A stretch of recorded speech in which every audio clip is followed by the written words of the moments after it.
You got welcome back, everyone. We here, Wax Chronicles, back at it. We got game 4 of the finals coming up tonight. We also got some ambush action here. Shouts out to the real ones, including C Muscle. We just put him up there, dude. At this point, yeah, I'm gonna. Kurt, tell me who you.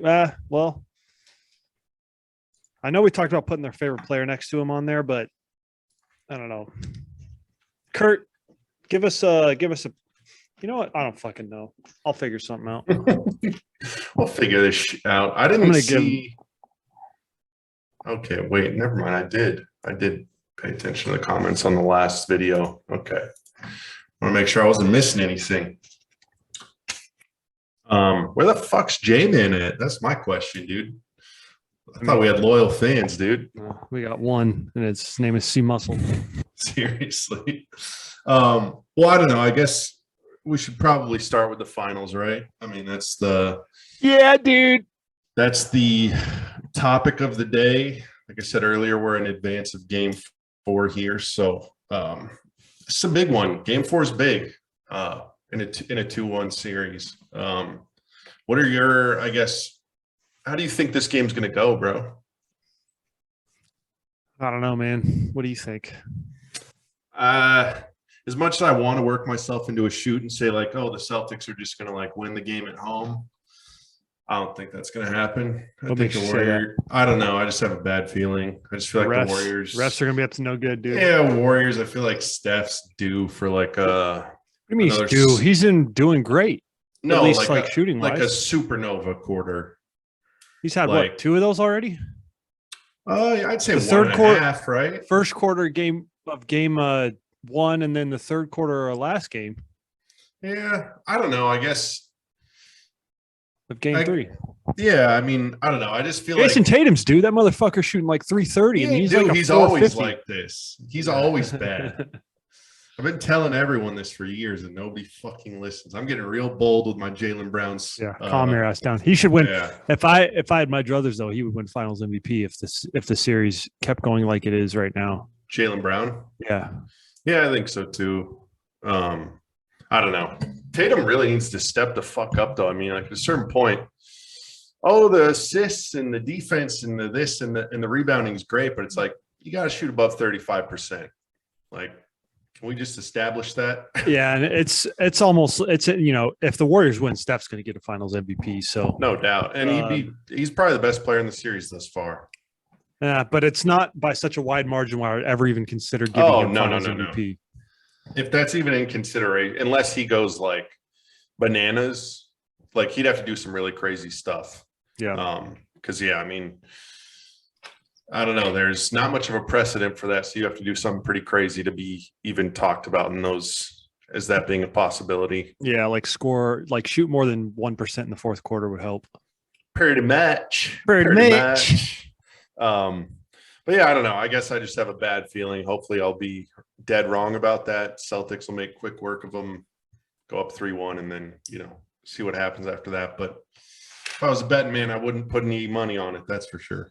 Well, it's interesting because when we first started talking about this, I was like, the Warriors will sweep them, or I was like, the Warriors will win them 5 or 6. And up until after game 3, I never felt confident that the Celtics were going to do anything. But I don't know. There was something about game 3 that just made me feel really good about like, I think the Celtics can beat this Warriors team. I mean, they feel like the better team, obviously. At this point. Yeah. And it's disgusting to say this, but I don't think Steph has enough help.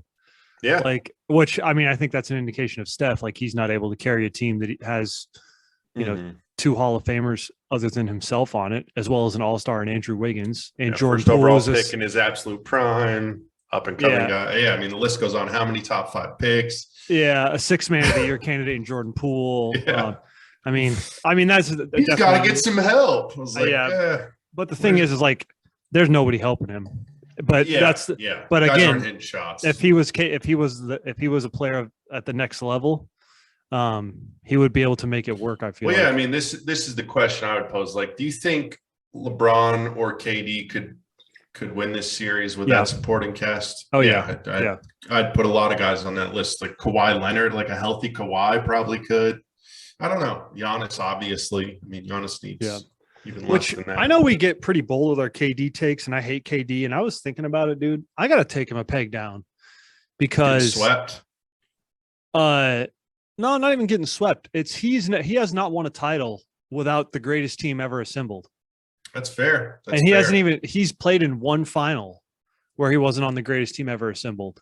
Yeah. And that, we've talked about pretty convincingly.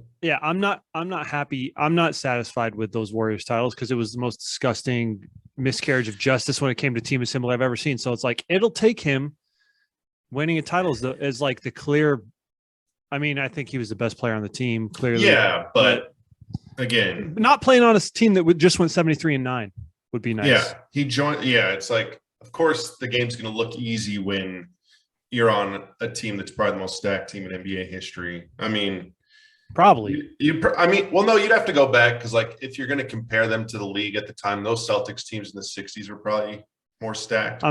That's what makes it such a big deal, though. Is like you're talking about that in a league with 30 teams. 30 teams, yeah, compared to 8 or 12 is a market difference. Yeah, and I don't know if Iguodala will make the Hall of Fame, but that first year I was looking at the rosters from those Warriors years. Oh, that first year they had 5. I think that Iguodala has an outside shot at the Hall of Fame. That's 5 Hall of Famers on one team. Yeah, that's crazy. And like not in like the, and again, I don't want to compare him to the Celtics, but not in the way where it's like it's not like this is a poor example because you could say like the 03 Lakers had 4 Hall of Famers. They had Kobe, Shaq, like Glove, and Mailman. But it's you had 4 guys like in their prime-ish and Iguodala just coming out of his prime. Yeah. And that's a whole different thing to me. Yeah, that's very true. Well, no, I was just saying, like, if you're going to compare them relative to their, the league at the time, the only team that I could see making that, maybe those Bulls teams in the 90s, I don't even think they were as stacked as the Warriors team. No, I don't either. From 2017, 2018, even up to 2019 until those injuries. But yeah, I don't know, man. It's bananas, freaking bananas. One thing I did want to say was, did you have any thoughts on Game 3? We only really talked about what you thought about Game 4 is going to happen. Yeah, I mean, I don't know. Like, I guess I don't have a ton to say on it. Like, it seemed like, I guess there's some other stuff I have further down the run sheet that'll probably get us into it. But as far as like general thoughts, I guess now would be an opportunity to go into it. Draymond, that's where I want to start. I want to ask you, what are your thoughts on him doing a podcast during the finals? He gets criticism for that. I mean, I'll be honest with you. I don't have that much of a problem with it. It was funny when Charles was like, was it Charles no, it was Kendrick Perkins. He was like, he's more focused. He was looking, he sacrificed his play because he was looking forward to his podcast or something like that. It was like, he's more focused on his podcast than his play. But at the end of the day, it's like, again, I'm not trying to make this about Harden or even PJ Tucker or Tyler Hero for this instant, or like this particular example. But like, would I rather have a guy go home and talk about basketball and just have a microphone in front of his face, or would I rather have a guy go to the strip club and stay out till 5 a.m.? I'd rather have a guy who's like soaking in basketball and talking about it. And like, it would stink if he's putting more time and effort into preparing for his podcast than he is for the games. But I don't take Draymond as that kind of guy. Well, no. And like, I'm glad we have the same take on that, because I saw somebody saying like, well, nobody was yelling at MJ when he's, in Atlantic City gambling before finals games, and nobody's yelling at Dennis Rodman when he's driving down to Monday Nitro and crushing, doing whatever. Get it right. It's Rodzilla, dude. Yeah, my bad. But it's like, just because, I mean, it's like that stuff gets swept under the rug, but because he's releasing a podcast, people are criticizing him. And I think that's like the dumbest, most, like, if you're making that criticism, I think you're like aging yourself, and you're showing it, that you're just, I don't know, like a thing of the past. Like, I feel like that take is a relic of the past. Like, we need to let that stuff go. And like it also too, I would assume that Draymond has people helping him on that podcast, like putting together like a producer. Like, he goes in, he sits down, he presses record. Like I've been watching his post game once through the finals, and it's like, I don't even think he's putting like a ton of effort into it. I think he's emotionally, physically drained after the games, and he just goes on and kind of says whatever's on his mind. Like the one after game 3, he was literally just sitting there like, oh yeah, I played bad. Like he said like the same 5 things for 20 minutes. It's like obviously he's not giving that his full attention. It seemed like a stress relief, like come down almost. Well, yeah, and I to full disclosure, I haven't watched any of them, so I appreciate you providing that insight. Because if it's like he's just going there and basically like just airing out, it's literally 25 minutes where he just talks into a camera, and then somebody else takes the file. Does all the work. There's no like. Yeah, I mean, anybody who's going to hate on that can, like I would love to find any reason to hate Draymond. I'm not going to hate on him for that at all, dude. If anything, I would say this is like it's cool to see inside the mind of an NBA player after these games. And if anything, it helps his case in my mind. I take no issue with that. I'm glad you're not a psycho, dude, because the people that have that take, I'm just like, you're out of touch. The other, I guess, some other questions or things about the series, where we're at between games 3 and 4. You alluded to it earlier, but it's like the Steph in the fourth quarter stuff. It's starting to get a little traction, dude. I had the spreadsheet up after game. Well, you deserve credit. I'm just going to monitor this. Yeah, you deserve credit because you're the one who was already anticipating it, and you were the one who called it out to me because I hadn't like. It's obviously something you noticed during the games that like when now it's 2 games the Warriors completely fell apart in the fourth quarter, and it's like, well, obviously a lot of that has to do with Steph, but I hadn't like been tracking the stats as actively as you, and you've kept me kind of abreast of how poorly he's doing. Very so you deserve the credit. Stuff. I mean, you were ahead of this before the finals even started, dude. So you deserve I was, dude. It's like when they like guys will like write a piece about like the series prior to game 7 for both outcomes. Yeah, I've been writing this. My manifesto and hatred in my head for years. Well, yeah, the thing is you didn't have to write the alternate piece because there's no way he was going to show up in the fourth. It'll never happen. True. Or if he does, I just forget that it happened. I won't say a word. I didn't watch the finals this year. yeah. It ain't real to me. The other thing, like the Jordan Poole stuff, like I don't know if you were following basketball when like thoroughly in the doldrums of the season, but it was like the Warriors were really coming on strong, the Poole party lineup, the Jordan Poole emergence.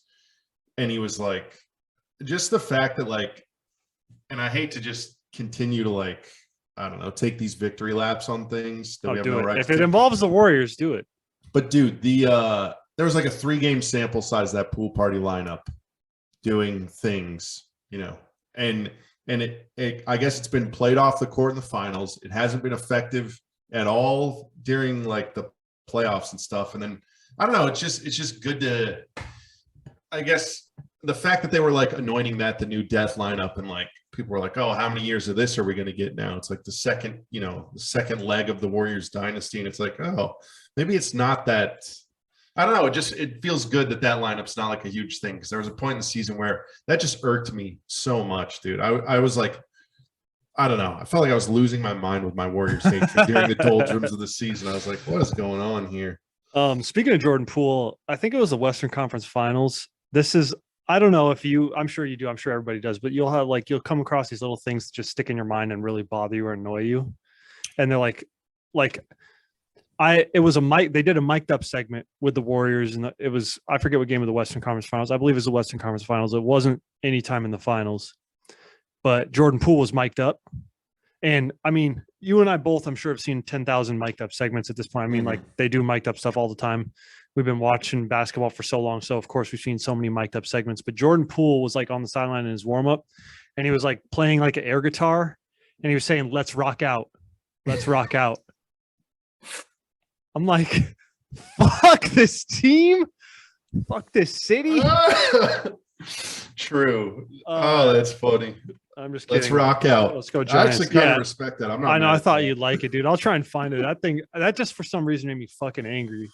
And I love I hate watching him play, dude, because he like plays like a 2K player who spams the right moves. And it's like playing with Dirty Mike on 2K, dude. Yeah, I don't know. And then I don't know. Jordan Poole is just like that "let's rock out" thing. It literally replays in my mind. and it just like makes me want to ram my head through a wall. True. But I'll try. One other question on Jordan Poole, because he's unrestricted free agent this year, or is he restricted free agent? Well, let's pull it up. Because I feel like going back to like when Jordan, wait, was he late first round? I think he was late first round. Yeah, we had I feel like he had a weird, I don't know. Yeah, I'll just wait for you. He was 28th overall. Okay, so. And he has a team option for next year. Okay, so he's extension eligible. Yeah, do you think they're going to try and get him kind of at a decent deal? Well, that's the thing is like, there was a point where people were like, is Jordan Poole a max player? So then this playoff run and the way he's looked in the finals, it's just like, I think I've heard it all now. I think the question is more, is he a 15 to 20 million first guy off the bench? I mean, I'd be happy if some dumb team paid him the max and took him away from the Warriors. I'm not going to lie with that. But I think there's no way on God's earth he's a max player, right? Yeah. Well, it's just crazy. It just goes to show how like knee jerk even like the NBA like salary market is basically, where it's like, oh, if a guy puts together like 2 hot months, you're like, oh, like if Jordan Poole was on like a team that bowed out in the first round, he might still be getting max money. But now, like after this, it's like might have just cost himself like tens of millions. Well, it's kind of crazy. It looks like he's still shooting over 50% from the field in the playoffs, which that's really good. But his finals have been doo-doo, pretty poor. I guess I have one other Warriors thing that I want to get off my chest too. Yeah, let's hear it. I just want to call out the double standard that the Warriors have. Like we're just hating, dude. No. Breaking the code. Oh. I'm never gonna forget Steve Kerr saying that now, because I was just thinking back on Warriors history. It's like, where was this energy when Zaza came up under Kawhi's leg? Yeah. What did he do? Take away a year and a half of Kawhi's career? I remember at that time, dude. Let's not brush over the fact that Kawhi is being a fuck. True. Like, dude, let's play here. Yeah. I think there's some truth to that too, but it's still like the Warriors are hypocritical in everything. But then on top of that, the Draymond kicks saga. It's like everybody was making a thing like, oh, that's a normal basketball play that always happens. It's like, why do we see it once in a blue moon outside of that one playoff run where he did it 12 times? Yeah. Like you can't. The other one, the Draymond eye rakes on like legit players. Like he did what, LeBron, James Harden. There was one other marquee player. Was it Jokic? I can't remember. That he raked the eye on. It's like, then there's and some of this starts to get to like ticky-tack. It's like the bogut screens and stuff. That's not breaking the code, but it's just like, they're like the dirtiest team of the last like 5 to 10 years. And like a lot of that can be tied to a couple specific players, but it's like the way they came out and were crybabies about stuff. It's like, well, yeah, they're the first self-awareness. They're the first to whine about everything, but they're the first to get the benefit of every call. So it's like, I don't know. I have no sympathy for anybody on that team. Then there's like even the Clay stuff about LeBron when he's like, oh, I guess he just got his feelings hurt. And then it's like, now they're all whining about like the Boston fans with that. Oh my God. Yeah. I guess Clay just got his feelings hurt, dude. Yeah. It's like, to Draymond's credit though, I don't hear him complaining. Yeah, no, but like, I don't know. I saw like a few people associated with the Warriors come out and say like, oh, blah, blah, blah. Like, it's like, what are we doing here, man? Like, they've been guilty of all this shit. And then, I don't know, it's just like the breaking the code thing and then looking back on their history. It's like, I don't think you have the right to say that personally. But speaking of the Boston fans' decorum, I don't ever remember fans chanting like F you Trae Young last year. I know, Knicks. But like, I know that happened last year, but like, I don't remember that happening in the early 2000s, early 2010s. Do you? Maybe I just wasn't paying good enough attention. I can't think of a specific one, but I'm sure there's. I mean, I'm sure it's happened, but it's just, I don't know. I feel like it happens a lot now. Yeah. Like, like it had like New Orleans did it to Jay Crowder. They were right. Jay Crowder.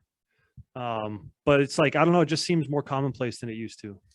Well, also too, I feel like it's just like decency, or not even decency. There's no the whole culture in the world is today. Like more vulgar than it once was. Yeah. But not to say like maybe there wasn't like this level of like coordinated chants, but there was always. Oh, I'm heinous sure. Yeah, there's always shit there. hecklers. There's always. I'm not saying that, but Yeah. yeah, like just like whole arenas chanting "fuck" with children in the arenas. I don't remember that happening really for like until just recently. Right. Well, yeah, and it's like it's crazy too because like not to just go back on the Warriors hate, but it's like the Suns turned that into like their own little advantage. They were like they had the shirts, they were like playing it up, they turned it into a positive. Obviously, Trae Young did the same. I don't think the move is to back down and say, oh, like Or oh, you should be nice. yeah, it's like I don't think that's the move. The one team Like, that would do that would be Golden State, though. true. Cowards. Yeah. Seriously, shouts out to C Muscle. Yeah. All right, you and your squad. We'll get off the. I guess. Do you have any more Warriors Celtics stuff you want to talk about? I mean, I'm just excited for Game 4. That's all. Yeah. I have one take that I think you're gonna call me a fuck for this one, but hit me. The green Celtics jerseys are like a top 3 jersey in the league for me, dude. When I see them playing, the green is just such like a perfect shade of green, and I love the traditional look of that uniform. Oh yeah. I know they like introduce. I mean, all teams introduce all these new alternates all the time with like different letterings and fonts and like colors of the fonts, but they're just like green with timeless white lettering. I like look at. It's weird too because I like look at if I like look at pictures of Celtics from like the 80s. I don't feel that way about it. It was like a different color of green. It seemed like a little bit darker. But now it's like very much like a shamrock green, and it's been that way for a while now. But like, I mean, even like going back to like Paul Pierce and stuff. But I don't know. It's just something about it now. When I see it, I'm just like, God, that's clean as shit. It makes me want to buy a Celtics jersey. Yeah. Hey man, I don't know if Jaylen Brown takes the Finals MVP, dude. I might pull the trigger on the swingman for you. Bitch. Yeah, no, I'm gonna pull it. If I was toying with getting I wanted the green Kyrie, which I might fuck around on eBay and see if I can find a nice little clean, dude. Yeah. It'd be very clean. Anyway, that's all I had. I just love that jersey so much. And I stand next to the Warriors jerseys, the Warriors have a couple of nice alternates, but they're a home and road, like with the circular, like the Golden Gate Bridge. I hate that uniform. Yeah. I hate it. Maybe I love their alternate, the Navy alternate that is like the throwback ish from like the late 90s, early 2000s with like the Navy and the guy holding the Thunderbolt. Well, I guess like I come at it from like a traditionalist or probably like an old fashioned approach where it's like if you're going to take away like the classic, like, you know, team name across the middle, jersey number, you know, whatever other stuff, like I don't like the. Yeah, I hate that. It just feels like too new wave, too sexy to me. Yeah, I don't know. Like, I don't know. Trying to be different. Yeah, I think one day it'd be cool to do like I know tier lists are played out. It'd be cool to do like a tier list of when you and I, if we never get our streaming shit figured out, of the uniforms for all 30 teams, sick. and just like sick. Because I've been thinking about that. Well, then we could do that for individual teams too, because teams have a ton of jerseys in their histories. Oh yeah, jersey history of each team. Yeah, that would be a cool little 30. Dude, if we could figure out the streaming for that, just to throw that on the end of every episode, that'd be really fun. We tier rank a team's jerseys. Yeah, 30 episodes out of it. Yeah. Anyways, that's just more things we'll never do. Yeah, you guys may see that in 12 years if we can ever not be tech illiterate freaking losers. But I guess there was a couple topics of the day, or I guess the last week, just some stuff that I saw in the news that wanted to get your take on. I guess we'll start with the LeBron. You know, it reached a net worth of $1 billion. Blah blah blah. It's inevitable. What do you think of his comments about the Las Vegas expansion specifically? Are you pumped for like a LeBron-led ownership group and like? Yeah, I mean, I will say the only thing that would bum me out would be, I mean, I watched him speaking about that little clip of him. It's like the shop, right? And the only thing that, I mean, I would love for him to own a team, and like, kind of going back to the Forbes stuff, like all that stuff, like from my understanding, from people in that sphere, that stuff is basically a sham anymore. Oh yeah, 100%. It's like somebody called it like the Bleacher Report of the finance of finance. Forbes has become Bleacher Report of finance. So like, I mean, I'm sure LeBron has infinite money, and he will until the day he dies. And so it'd be sweet for him to be an owner, but the only thing that would stink is if it limited him in other aspects of being around the league that I would want to see him in.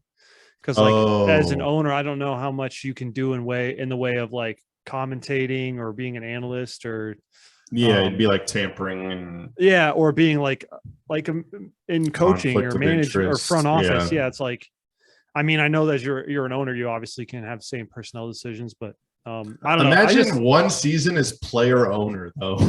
That would be fucked up, dude. Or like, I don't know. I mean, whatever he does, I'm gonna be 1000% invested and interested in. Dude, and so I don't know.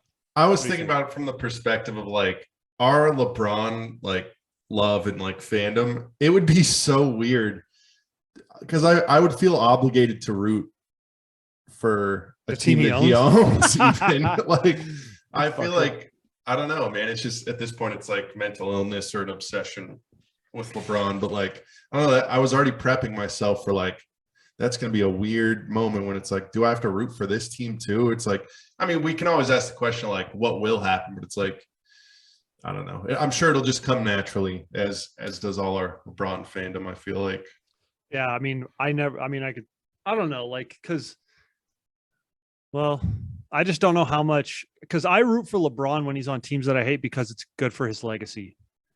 And I want him to succeed as a human because he's like the coolest person ever. Mm-hmm. Well, yeah, I will want his team to win. I want him to be the greatest owner in the history of professional sports too. Like point. I literally I don't know what it is, man. I don't know. I will say my fandom is more driven by his legacy when it comes to going against MJ though. Oh, sure. But I mean, it's like, I feel like we've been repping like this for LeBron for like almost 20 years. So it's like, or probably 20 years, honestly. Yeah. But it's just like, I don't know. It'll be interesting to see what shape that takes when he retires, which hopefully isn't for a long time. But it just sucks because like I would rather see him like be a coach. Like I know that I know we'd never probably see LeBron as a coach, but like imagine him as your head coach, dude. so surreal. Yeah, so surreal. I would go to games of that team just to see him coach, dude. Seriously, that would be something else, dude. I guess a couple other things. Did you see that stuff about Lillard? There's a report that Lillard might want to play with Ayton. Thought that was kind of interesting. I don't know how I'm sure there's a way they get it done. You think they have to get rid of Anthony Simons? I don't know. I mean, it's like, it's hard to speculate on what the Suns even want. Because I feel like when they get rid of Ayton, the only hole they're going to have is a big. Yeah. It's like when I think of what they're going to ask for back in trades, it's like makes me think big because I don't know if they can retain JaVale McGee and Bismack, but it's like those guys aren't going to be able to carry water for you through the regular season unless they're playing with CP3. Yeah, but I mean, even that stretch with 8 and out, Biyombo was like 20 and 13 every night. Yeah, but it's just like 20. When the bigs get to that age, it's like, can you rely on? What if a team was like, actually, Bismack's just gonna be our starting center. He's gonna get 25 to 30 minutes a night. I wonder if it's going to be, quite as, if he's going to be at that same clip. Yeah, but at the end of the day, like how valuable is having a center right now with what the Suns are trying to do? Because I'm assuming their closing 5 is going to be Cam Johnson, Mikal Bridges, Jay Crowder, CP3, and Devin Booker. Yeah. Like obviously, I think there will be matchups they come across where they might get punished on the boards. Will be out there, so or whatever. Or if they don't have Ayton, though, and if it's just somebody like Biyombo or somebody like JaVale McGee. Or somebody maybe a little bit better than that if that's what they were to receive in return for Ayton. I don't think that drastically affects what they'd want to close games with. Yeah, that's true. I mean, at the end of the day, though, I think the Suns' championship window's closed. So at least with this team, like this collection of talent, unless there's some like significant change. Yeah, it's hard to not. After the way they bowed out this year, it's hard to not see last year. It's just crazy how quickly that window can close, dude. Yeah. Well, what they actually need is a player like Jalen Smith, but because then you could just move off Ayton. Like, we have a new dimension at the big, a guy who can shoot and block shots, but they let him walk. Too bad for them. Yeah. Let me see. I got one other note here. Just kidding. The RJ rant on the shortened season. That was one of the. That is like my highlight outside of like obviously the finals. That's been like a highlight for me. That was the perfect take, the absolute right take. For people who don't know or I guess haven't paid attention. There's talk of shortening the NBA season. Richard Jefferson, longtime player, now analyst, had a pretty awesome take on it, where I think that the gist of it was basically like, this is what sets professional NBA players apart from everything else. You should be able to handle an 82 game season like guys did it in the past with, like, you know, way less around.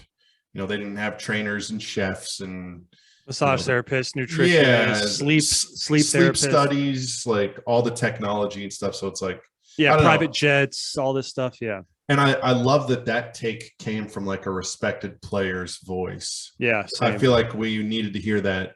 I was really happy with that because I do not want the season shortened, and I'm all for player empowerment, but like there's certain things that I'll just break, not bend on. And that's one of them. I mean, I think we like, it's come out in our conversations, and then like obviously on this podcast, but as well off the podcast, but it's like, seems like this generation is just so much more coddled. And I mean, for lack of a better term, a lot of them are just a lot softer mentally and physically. And so I don't know. I mean, I'm sure everybody could guess our thoughts on this, but it's like, you know, we like guys who want to play all 82 and play as hard as they can, all 82 games, and care about it and take the time and effort and appreciation to put like the stuff they need to into their craft to last an 82 game season and be durable. And like, I mean, that's obviously one thing you and I, one of the million things we love about LeBron. Oh, like, yeah. He takes it also seriously. And so, yeah. Because like RJ was saying, dude, if they shorten it to 72, people are still going to stay out. It's not going to change a fucking thing. Because people are still going to be just like, I need to sit out. I need to sit out. Exactly. Yeah. I don't know. I hope that rant that he did puts like one nail in the coffin of that talk, because I'm just tired of hearing about it. Well, Grant Hill agreed with him too. I don't know if you saw that, but I think I don't think it's going to happen just based on the revenue. And if there's one thing we know, it's the owners do not want to give up a penny. Neither do the players. So it's all about the money. Money. Shouts out to Travis. Not sure the last name on that one. Starts with a J, doesn't it? I don't remember, dude. I don't remember. Well, I don't know. I guess James, that kind of James. Oh, right. I guess I didn't. $575. But Kurt knows. The real ones know. I don't know. I guess I don't have a whole lot else about like the finals, the draft, you know, whatever's been on in the news. That's kind of everything I had on my list. So I don't know if you wanted to get into Blood in the Garden or where you wanted to go. Yeah, let's do that. Let's take a quick break. Okay. All right. Righto. Oh, we back. Back with Blood in the Garden. I actually left my copy in the other room, but I have my notes here. Well, I'll show it to the people. Yes. Oh, yeah, we got through the picture part, right? Yeah. That was sweet. That's always my favorite part in these basketball books. Oh, that's I'm a child. Yeah, I was about to say mine's the actual fucking learning about it, but whatever. True. Yeah, I got a little too excited. Yeah, we could take out the pictures and I'd probably like it. Yeah, it wouldn't than if take we anything. just had 10 pictures of Knicks players. So fucking idiot. True. My bad. Okay. Kidding, dude. I guess where we picked up from where we left off last time, did they just lose to the Rockets in the Raquetes 94 finals? Is that right? I thought it was I can't remember because I was a chapter ahead of you last time. I think that's where we left off. Okay. The next two chapters were mostly, I mean, there was some interesting stuff in it, and it was. We're on the chapter now where Pat Riley's talking to Mickey Harrison. They're having their exploratory conversations. Yeah, I mean, they used two chapters to basically tell the story of the 94-95 season. A lot of the emphasis is on Pat Riley. Riley had already checked out because he's a slimy motherfucker. Which I have a note here. I just wanted to say, I think it's ironic that his whole shtick is you got to be all in or you're fucking out. And then he sandbags a whole season. It's like, oh, you're a bitch too. So yeah, you can't tell me he wasn't like the second that the season ended, he was like, all right, I'm ready to go. Within the hour, he called Butera to say, hey, is that Heat job still open? It's like, yeah, he should go manage. He should go be a higher up for the Warriors, dude. He'd fit right in with all his hypocritical mother. seriously, extra skeezy. Yeah. But I don't know. I mean, like these two chapters, they were like necessary. It was kind of like a bit anticlimactic because, everybody thinks of the 90s Knicks as like this, like an iconic team, and they kind of just floundered. A lot of the players got older. Pat Riley, making fuck me eyes at Mickey Arison to say, hey, I want to be in Miami. It was kind of kind of like a sad way for that to end. Granted, obviously the team would make another finals, but like, I guess kind of sad ending to the Pat Riley led Knicks. I don't know. And there wasn't like a ton of like crazy anecdotes. Some of the stuff was kind of wild, like Riley's list of requests. Okay. Yeah. That's one of my notes I had that I wanted to chat about. That when he wanted to go to the Heat. I'll let you lead the way then. Let me pull up my notes here. Sorry about this. So Pat Riley, Chris Herring even alluded to it, but Pat Riley, in one of his books, he wrote about the disease of me, and like how when teams start to win, they want more and more and more for themselves. I believe like Bill Simmons wrote about this in the book of basketball. It's been I mean, it's a thing when teams. That's like the hard part about winning multiple championships is you win one and people want to have a bigger role and they make it about themselves. And so, Mr. like Pat Riley, who's like, I'm all seeing, all knowing. I know that he. Let me just get into this. What he was asking for. He was speaking with his friend. His mutual friend was him and Mickey Arison had a mutual friend is like Dick Butera. Yeah. He wanted $50 million for 10 years, and he was making no coach, not even Riley was making even $3 million a year at that point. He's asking for a long-term deal at $5 million a year. Yeah, and it says with a straight face, Butera reiterated his stance. Riley already the highest paid coach in the sport at $1.5 million a season, so he wanted to multiply his salary by 3. Over 3.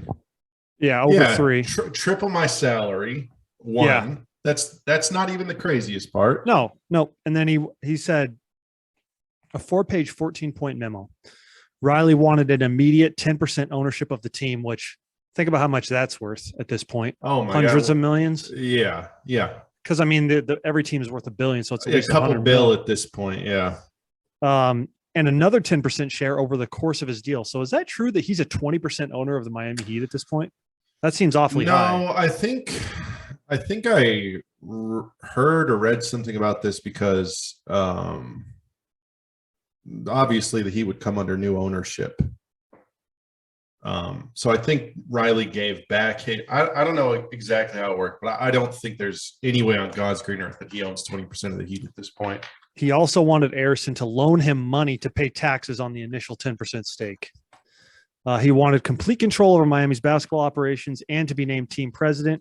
Riley wanted Arison to purchase his sprawling homes near LA and NYC. He wanted a limo service to and from games in Miami. He wanted credit cards and a $300 a day per diem. So ridiculous.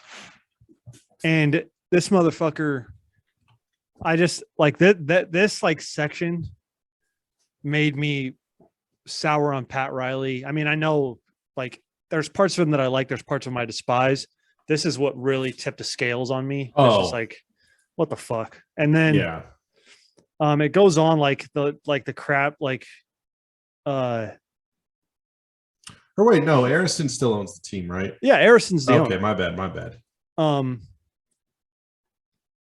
Right. Okay, this is another spot. When he left, he said Riley told Mark Kriegel of the New York Daily News that he'd grown miserable in New York, citing the city's tabloids as a cause of his malaise.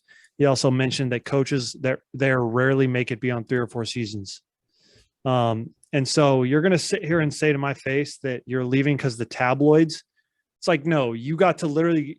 Mickey Arison wrote you a blank check and you left because you just were a snake. Like they even like the New York fans would even go on to say, it's like, I don't know that whole, how he handled that and how like, he's so like you said, you have to be 100% bought in and he just left for money. Yeah. Just the most like hypocritical, like douchey. I don't know. I did not come into this wanting to like Pat Riley. I came into this think I did not like Pat Riley. I haven't liked Pat Riley, and this was like final nail in the coffin. I was like, I get like his cool, like I'm glad that he's a part of like the basketball NBA universe. He's a cool character to have in there, but like I don't really like anything about him. Yeah. Other than his association with basketball. I like his competitiveness, and I like how serious he takes the game. I don't even know if I buy that though. I feel like he's almost I think he's playing a character. I don't know. I think he does buy into his own persona a little too much, though. 100%. 100. Freaking 100. No cap, dude. Shut up. Shut the fuck up. Fuck you. Well, let's just. I guess we'll take it from there. We'll go down the Knicks coaching tree because the next guy that came. There's one other thing that the Heat paid a $25,000 fine, and Pat Riley's returned to the Garden, so he didn't have to talk to the media pregame. Oh yeah, I'm like, this coward. That's what I've been saying, dude. I know, but then like I was kind of redeemed by that by him. Like, I would like to rewatch that game because apparently he was really egging on the fans, which is like. I was gonna you say, love a good villain in MSG, yeah. Fuck Pat Riley chance. I mean, there's probably a fair few in the Garden back then. Oh yeah. Oh yeah. Oh freaking yeah. Ooh, that kind of hurt. Do you want to get into the Don Nelson stuff? Well, yeah. Let me start by saying I didn't even realize Don Nelson coached. Same in New York. I thought it was straight from Pat Riley to JVG, and so this was kind of interesting because. Don Nelson's you want to talk about fascinating characters in like my history books? This stuff just confirms all the stuff we knew about Don Nelson, and like he's just kind of like this disheveled mess, but he's a savant and he's like ahead of his time in everything he thinks and does. Every gripe he had with the Knicks, he was right about everything. They were wrong about everything. Yeah. He had an aging roster that sucked and couldn't play the brand of basketball he wanted. His ideas were literally 30 years ahead of their time. And you could argue even before that too. And so I don't know. And like, it's just cool. Cause like, he's the antithesis of Pat Riley and how he like carries himself and how he like his demands of the team. And so I don't know. I could read a whole book about Don Nelson's escapades. Dude, one really cool part was and it's like, I feel like at some point in my life, I looked at the back of an Anthony Mason card. And I looked at his minutes per game year to year, and I was like, what the fuck happened in like 95, 96, 96, 97? And the book tells us what happened. And there were some cool anecdotes about it, but it's just like, it's cool to get like an answer to a question I probably had in a flash sorting basketball cards as a kid. Right. And I would, there's a point in time where I was just like, I'll just never know. Like, that's just a question that floats in your head. And you never get an answer. We got an answer. It just came like 20 years later. But it was kind of interesting that Anthony Mason's like leading the league in minutes per game. He's like a point forward. He's averaging like 16, 11, and like 5. Well, let me cut you off real quick. Did you notice? I think in the picture of him in this book, he has point God shaved into his head. I think you're right. Yeah. Anyway, continue. But it was just crazy that we're hyping up Don Nelson, but he never connected with the locker room in any meaningful way. Everyone there hated him. All the players did. But which I thought that was kind of crappy, dude. Like that's a lot of ego going on in New York, man. Oh yeah. I mean, it's the disease of me. Like you said, like team gets close. They think especially in New York, they think they're top shit. And it's like, no, you're not. They should have listened to Don Nelson, but it was just interesting how he's playing Anthony Mason literally 44 minutes a night. Dong Nelson. Big Dong Nelson. And like there's a close game. Anthony Mason only plays like 38 minutes and gets pulled out. And he leaves a note on Don Nelson's desk that says, if you pull me out of the game again, I'll kill you. Just like, what though? You played like 38 minutes. You're like leading the league in minute. It's just like, I'm like, what are you thinking, Mace? Yeah. But I think you're absolutely right. The disease of me seems like it really took hold in that locker room. And like, it was funny too, that Don Nelson, like the disheveled stuff, I guess he showed up looking schlubby and they got him a designer got him like measured and set up with Tommy Hilfiger suits. I think Tommy Hilfiger wanted to be like the official outfitter of the coach of the Knicks. Mm-hmm. Yeah, it's like a prestigious thing. Yeah. And I guess they had to Tommy Hilfiger or whoever had to come in and resize Don Nelson 3 times through the season because he was gaining so much weight. I'm He gaining just, like, weight.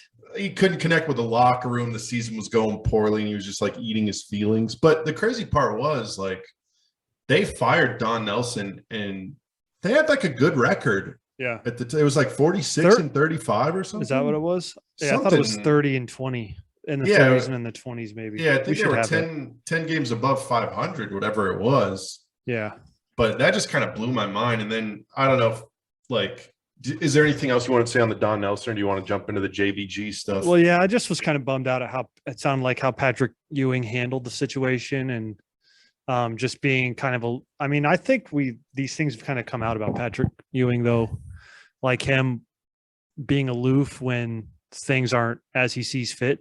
And like, obviously he's an all-time great and he deserves a certain level of treatment and respect from the coaching staff, but like just how unreceptive he seemed as a leader of that team. Well, there's multiple times where it's like, there's an argument. Pat thought the offense should run more through him. That comes up like 3 or 4 times in the book to varying degrees. You know, it might be one play, it might be a coach but it's just like, I don't know. It is kind of frustrating. It's unfortunate.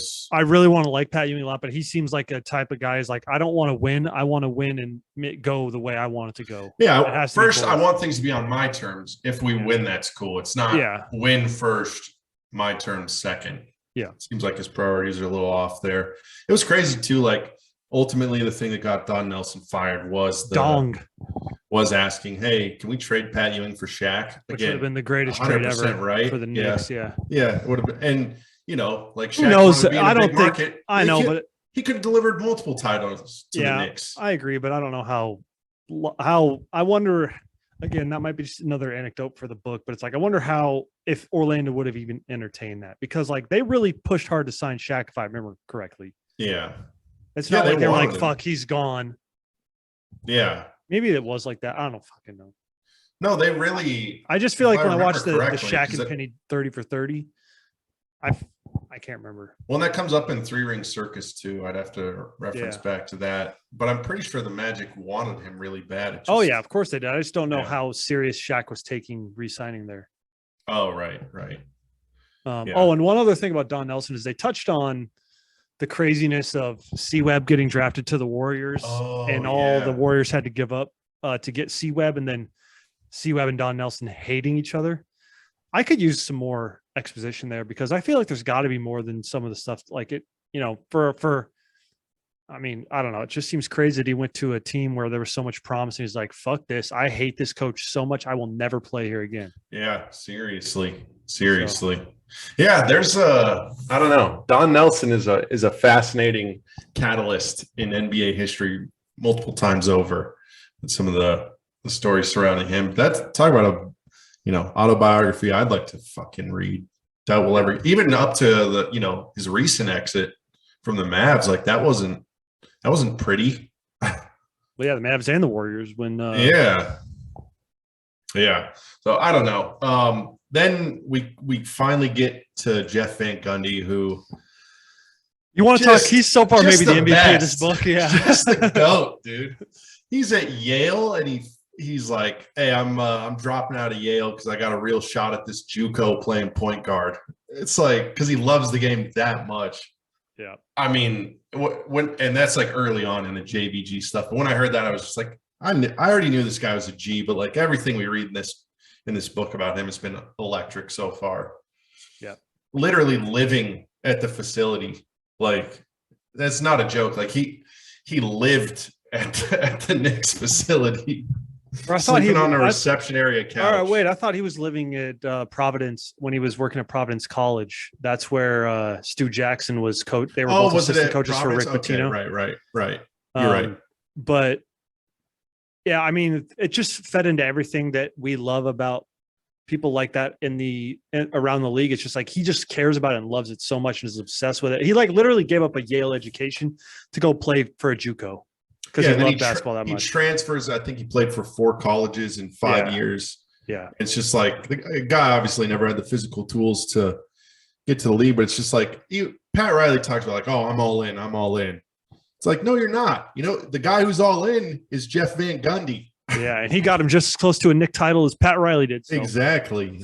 Maybe not technically based on the number of games, but Well, yeah. so I think the Knicks got butt fucked in that series with the Spurs, if my memory's correct. The lockout season. Yeah, I think you're right. Well, they came in as like they stumbled in, weren't they? Like Eight an seed. Yeah. Still, yeah. That'll be interesting once we get to that part of it, because I mean it's like Latrell, Allen Houston, LJ at that point, right? Can be right. Yeah. Charlie Ward, Chris Childs. Yeah. That I don't know. I'm excited to see where, now that Pat Riley's in the rear view, I'm excited to see where this goes, because he was pretty much the main character up to this point in the book. Yeah, I'm still surprised by the lack of Pat Ewing. There's really been not one chapter focusing on Pat Ewing at all, or one. Most have been like anecdotal or stuff told from other people's perspectives. Yeah, but I don't know. I'm already bummed, dude, that this book's just flying by. Like, I know. I feel like I haven't learned enough for the fact that we're 70% of the way through the book. True. No, but that's not a criticism, Chris Herring. I just think I think it's something you and I have talked about. Every one of these basketball books, I could read a book this big on the 93-94 Knicks. Oh yeah. I could, and this is going through a decade. Yeah, any team. Yeah, give me the worst team in the league. I would read a book about that if it's from like the late 80s through like, I don't know, probably like 2010. I would read anything. Well, yeah, I think it's covering such a large piece of history in the NBA. This book could literally be 2,000 pages. Seriously. And I would be happy about that. And it's just moving so fast. Well, yeah, that's the thing that bums me out is like the 94-95 season was like 2 chapters. Just like, fuck, man. Like, I don't know. Felt like, yeah. I mean, obviously, yeah, nobody's going to release a 2,000-page basketball book unless you're Bill Simmons and you're a psycho. Shout out to Bill Simmons, dude. Yeah, that is credit. One of the, yeah. I mean, he's like the godfather pretty much. But yeah, I don't know, man. I'm pumped to keep trucking through this book. I'm wondering if there's any other books like this on the. Oh, I already got one on deck. What is it? Let me go to my Goodreads. I have all the basketball books. I've done a lot of research into basketball books that I want to read. Yeah. And one of them, and some of it was based actually off of a book of basketball. He has a lot of, he like points out, like he has that section in the back. Is like, is this worth reading? Is this not worth reading? Let me see. Which we say a lot of stuff about Bill Simmons, but honestly, he's like, I mean, I hate his takes and opinions. Yeah, he's basically the GOAT. Yeah. Like, I respect the shit out of him. Yeah. All right. So I have KG A to Z. Ooh. KG just recently came out with one. It's basically just him ranting and raving on things. It's an encyclopedia of his life, dude. Nice. But more seriously, I haven't finished 3 Ring Circus yet. I'm going to restart that. What the hell? Foul, the Connie Hawkins story. Ooh. 24 Seconds to Shoot, the Birth and Improbable Rise of the NBA. Playing for Keeps, which is a David Halberstam, who's like a legendary NBA author. I think that one's about the first three-peat. Or I don't know. Maybe I don't know what it's about. Maybe it's just about him in general. Tall Tales, the Glory Years of the NBA. That's Terry Pluto. Terry Pluto is obviously a greatly respected NBA author. Isn't Loose Balls the big one from him? Yeah. He has another one too, I think, because he's from Cleveland. I think he wrote one as well when the Cavs won the title in 2016. Dang. Melo's autobiography. Showboat. Kobe's, the huge one by Roland Lazenby. Mm-hmm. He does a huge Jordan one too that I'd like to read, but I've read so much Jordan. I've read like 4 or 5 Jordan books, I feel like. Basketball, a Love Story, and then that Showtime book, which that's the one that I just recently got because it's by Jeff Pearlman. Yeah, he wrote 3 Ring Circus. He also did one on the Magic Kareem Riley Lakers. Yeah, he's like the fucking LA guy, right? Well, and it turns out, guess what he wrote? This is kind of not related, but he wrote a book about Walter Payton. Oh, no way. Because Walter Payton, if I had to choose like one football player that I want to know more about, probably like fucking Walter Payton. Dang, that's sweet. But yeah, and I'm sure there are a bunch more too, but it's like, I don't know. I was thinking about this today when I was reading this book. I was like, okay, this book is 290 pages of a whole decade of Knicks basketball that is like one of just like this Knicks team is one of the most iconic stretches of a franchise in the history of the league. But like, I don't know if you've read When Nothing Else Matters. Not yet. It covered the 2 Jordan years in Washington. That book was like 400 pages and it was over two seasons. And that was one of like, I mean, there's been stuff about that book, like how much is true, how much isn't true. But that book was like, very, very in depth. Yeah. And that's one of my favorite books I've read to this day, which Dang. obviously it paints Jordan in a poor light because how much of a dick he was at times, but like just kind of him struggling with his mortality and also just like how in depth it was amazing. Plus Rasul gets a shout out in there. So money. Yeah, baby. He's also in the revised book of basketball too. What? I think I have that. Yeah, he's talking. I forget what Bill Simmons is talking about, but he's talking about a really good player. He's like, well, what if you replaced him with like a league average small forward like Rasul Butler? I was like, fuck league yeah, average, baby. my dick, pal. Yeah, you're right. He's Motherfuckers. the OG 3 and D, dude. Off yeah. Off yeah, dude. Oh fuck, my nose itches. Do you want to do a couple trivias? Yeah, I got a trivia for you first, bitch. Okay, hit me. Let's rock out. Let's rock out. I just want to see. This is going to be interesting. You have 15 guesses to name all three all NBA teams from 0102. I just want to see how many you can get. 0102. I just feel like I need a pen for this shit. I mean, you'll get a lot of them. It'll be interesting to see how many you get, though. I'm gonna go KG. What team do you think he was on? Oh, I gotta go team. No, I'm just curious. Second. Yep. So that's one right, one for one. I might actually run and grab a pen real quick. Oh no, I got it. Well, I want to have a visual thing in front of me. I guess Why don't you just type it on your Excel. computer? Yeah. Dude, Cliff Robinson was all defensive second team that year. Yay. Uncle Cliff, R.I.P. You're typing, you're Google searching it. 2001, 2002, all NBA team. Oh, it only took exactly 15 guesses. I'm guessing you'll get 12. So, Duncan. Yep. He was first team. Yep. Jack. Yep. First team. Yep. Whoop. Oopsies. T-Mac. Yep. Second team. First team. First team. Mm-hmm. AI. Yep. Third team. Second. Fucker. Motherfucker, man. So what, you're 6 for 6 right now? Is that right? Duncan, KG, Shaq, T-Mac, AI. Duncan, KG, Shaq, T-Mac, AI. So 5 for 5? Yeah. Kobe. Yep. Second team. First? Yep. Right.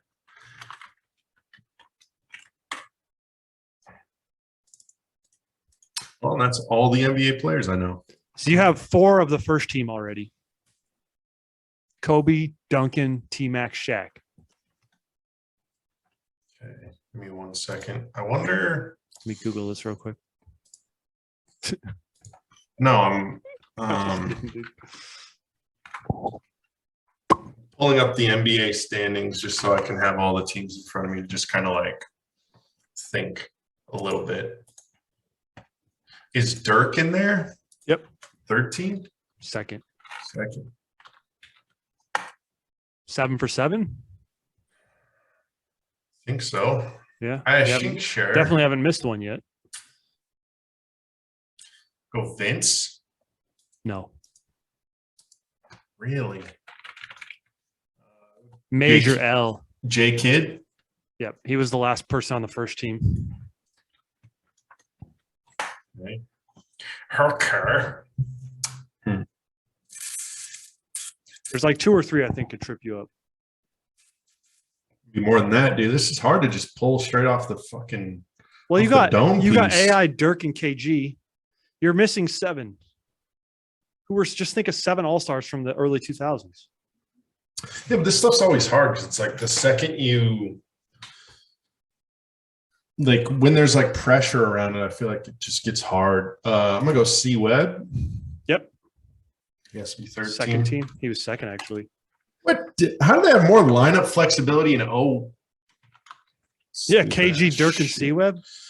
Well, the third team is the one that fucks me up big time, dude. Stupid as shit. I'll give you a hint. There's 3 fucking centers on there somehow.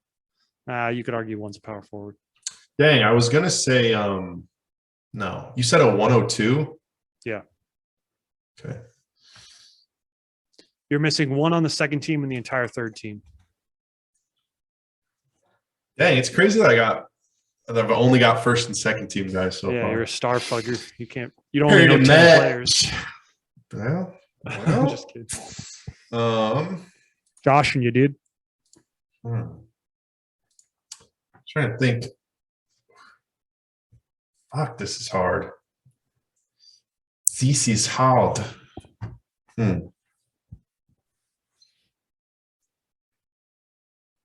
Sorry, Are you looking at standings? Yeah. No, I have the standings up. I wasn't really looking at them at that moment. We'll just go through and think of the star player on each team. Oh, 102. Fuck, dude. Like, I don't throw in the towel. No. I feel like Steve Nash wouldn't have been good enough to be a third team guard at that point in his career. But was he? Yeah. No way. Yeah, good work. I thought that one was going to trip you up. Oh, about fucking did. I almost crossed him off the mental list. And I was like, oh, I'm drawing blanks. Ray Allen? No. Who the fuck are these wings? Oh, the second team, the last guard on the second team is Steve I don't think Francis? you're going to get it. No. I thought I sniped it. He was fucking good. Yeah, I don't think you're going to get this second team one though. I'll give you a hint. It's a guard. Did you only give me 15 guesses? No, I just was going to see if you could get it in 15, and then if not, how many it would take you. But if we can throw in the towel whenever you want. No, I want to go for a couple centers. A 102. I'm surprised you haven't got a couple of these centers, especially since there's 3 of the motherfuckers on third team. Yeah, I'm just trying to think of. Like, it feels too early for some of these guys. I guess I'm. What if I gave you a hint? Out of the 5 remaining players, 4 Are in the any of- Eastern Conference. I didn't want that. Well, dude, you're taking too fucking long, dog. Well, dude, you give me these hard fucking questions, dude. Yeah, it's just name the 15 best players. Should be the easiest ones to remember. Is Joe Neal? Yep, he's third team.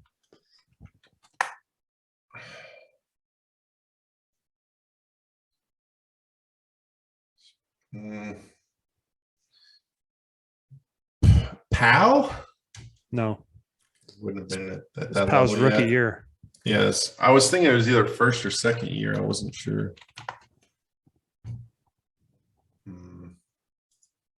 I'm gonna feel like such a fucking J-Brown too. Okay, here 2 of them are super defensive. 3 of the remaining 4 are ultra defensive players. Oh, Ben Wallace. Yep. God, I was even thinking of Pistons players earlier. I was like, that leaves you with 3 players. You have a forward, a center, and a guard. And 2 of them, the guard and the center, are ultra defensive players. I don't know if you'll get the guard. I would never get it. Mutombo? Yep, Mutombo is the last third team. So they have Jermaine O'Neal, Ben Wallace, and Mutombo all in the third team. Yeah, and then they have 3 power forwards on the second team. All right, so you're missing a forward from the third team who's an offensive-minded player, and a guard from the second team who is pretty well-rounded but a very stellar defensive player. Which one's going to be the hardest to get? Second team guard. He's in the Western Conference at this point in his career. Paul Pierce for the third team. Yep, Paul Pierce is the third team forward. Well done. I don't think this is the hardest one. I think at all. Guard. Western Conference defensive minded. But well-rounded for sure. Let's go. Is he known for being Western Conference? Yeah, I'd say so. Well-rounded. But very much defensive.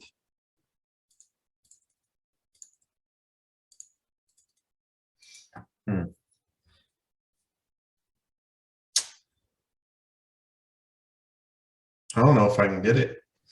You want it? What if one more hint? Maybe one more hint. Won a title, one title in the twilight of his career as a role player.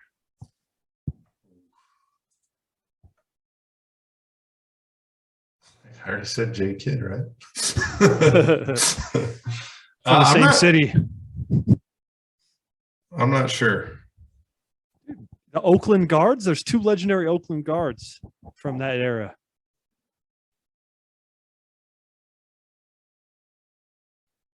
The glove.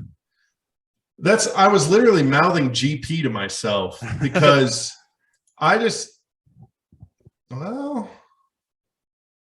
guess I just had this as him not being that effective of a player to be second team All NBA. Yeah, I would have. It was like I thought about him and been like, no, he was 33 that year too. Wow. Yeah, really impressive season. Dang. Franchise would have got it had he not missed time with injury. Fuck. I thought I was going to come in so clutch with the Steve Francis. I think was he on it the year before? I don't know.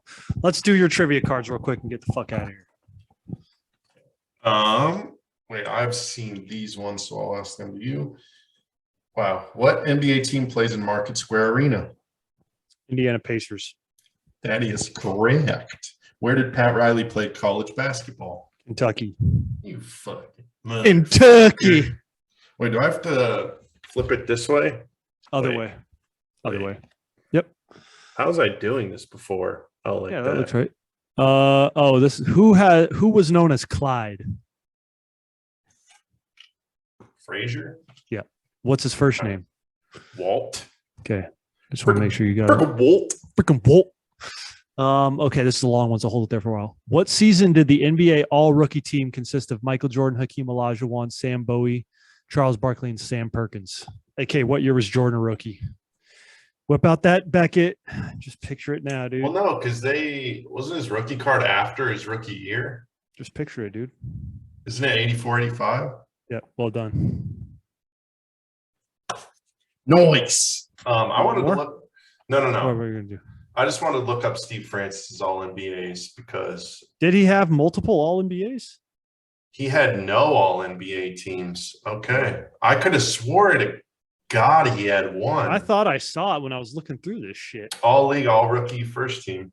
That's his only 3-time All-Star, three rookie of the months, rookie of the year. Dang, he we could look up his voting though, All NBA voting for that era. True. I don't know. His stats always blew me away. It's like those Rockets, I don't know. It's like 22, 7, and 7 highlight reel. Yeah, he was an awesome player, dude. I guess those teams were pretty doo-doo, but man. 43 and 39. He's straight baller. 47 and 35. Look at that JVG again. Anyways, that's probably it. I mean, we don't you don't need to watch me research shit. Thanks for listening. Yeah, hopefully we'll be back with a new NBA champion the next time we chat. And hopefully by the time this is posted, it'll be 3-1 Boston, baby. Yes, sir. Yes, sir. All right. Thanks, everyone.